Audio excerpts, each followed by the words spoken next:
Hai semuanya.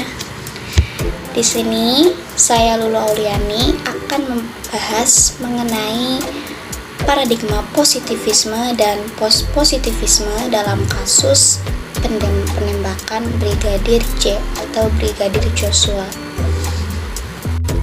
Jika teman-teman ingin tahu bagaimana paradigma positivisme dan paradigma post-positivisme bekerja dalam kasus ini, tonton videonya sampai akhir. Pastinya teman-teman sudah tahu nih mengenai kasus Brigadir J. Kasus penembakan Brigadir J ini terjadi pada Jumat 8 Juli tahun 2022 yang terjadi di kediaman rumah Kadif Propam Polri Verdi Sambo yang terjadi di daerah Kompleks Polri Duren 3, Jakarta Selatan.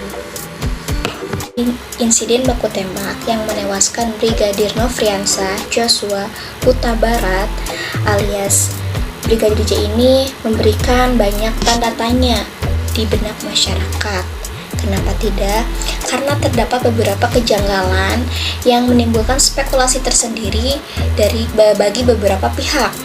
Awal mula kejadian tersebut terjadi, Baradae ini mendengar teriakan dari lantai atas, teriakan istri Kadif Propam, dan kemudian dia naik ke lantai atas dan melihat bahwa Brigadir J ini sedang menodongkan pistol kepada istri Kadif Propam dan melakukan tindakan yang tidak semena-mena atau pelecehan seksual.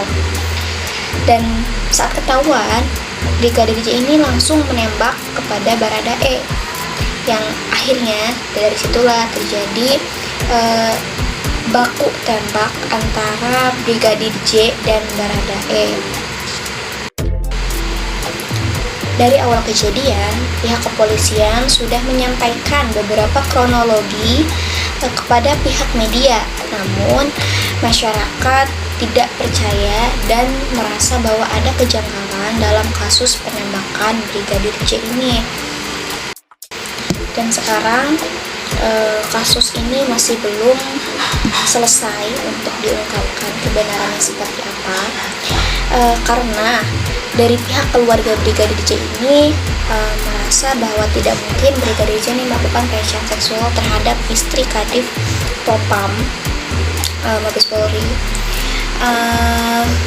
dan mereka juga merasa bahwa kasus penembakan ini tuh bersifat berencana atau sudah direncanakan untuk membunuh atau untuk menembak Brigadir J.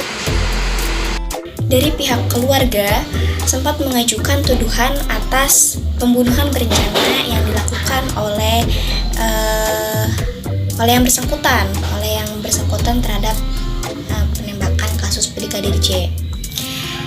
Dan sudah dapat kita lihat ya bahwa dari kasus ini belum adanya tindakan yang dapat memberikan kebenaran terhadap kasus penembakan Brigadir J. Dan dari sinilah paradigma positivisme dan post-positivisme bekerja mengenai kasus penembakan Brigadir J yang akan saya sampaikan.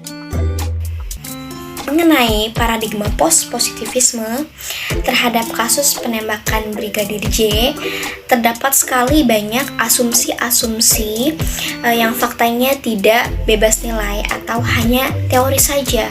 Bahkan masyarakat pun menjadi atau beranggapan bahwa kasus ini banyak sekali kejanggalan-kejanggalan yang seharusnya dituntaskan atau yang seharusnya diungkap kebenarannya seperti apa. Dan masyarakat pun banyak yang berasumsi sehingga yang notabene ini adalah penuh dengan persoalan dan juga sering berubah-ubah. Karena dari pihak keluarga ingin mendapatkan keadilan, pihak keluarga menuntut kepada pihak kepolisian bahwa kasus ini adalah kasus yang direncanakan atau pembunuhan berencana. Dan dari sinilah paradigma positivisme berperan dalam kasus tersebut, di mana kasus ini harus diusut secara tuntas secara hukum. Karena hukum dalam positivisme tidak melatar belakangi terhadap sosialnya. Mengapa sih kasus ini harus diusut secara tuntas? Agar tidak ada lagi asumsi-asumsi atau persepsi dari berbagai pihak yang nantinya akan menimbulkan sebuah permasalahan baru.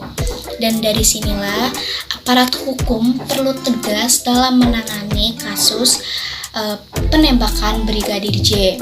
Dan jangan sampai kasus ini berakhir tanpa adanya penyelesaian dan terbengkalai begitu saja.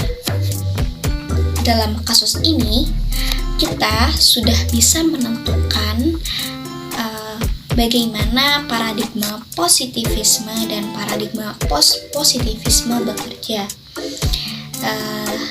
Dan untuk teman-teman yang sudah menonton video saya dan sudah stay tune untuk melihat sampai akhir, saya ucapkan terima kasih. Semoga apa yang saya sampaikan dan apa yang saya jelaskan mengenai paradigma positivisme dan post-positivisme terhadap kasus penembakan Brigadir J dapat menjadikan sebagai pembelajaran baru dan ilmu yang baru, serta dapat kita terapkan dalam kehidupan kita jika sewaktu-waktu kita menemukan kasus yang sama. Terima kasih.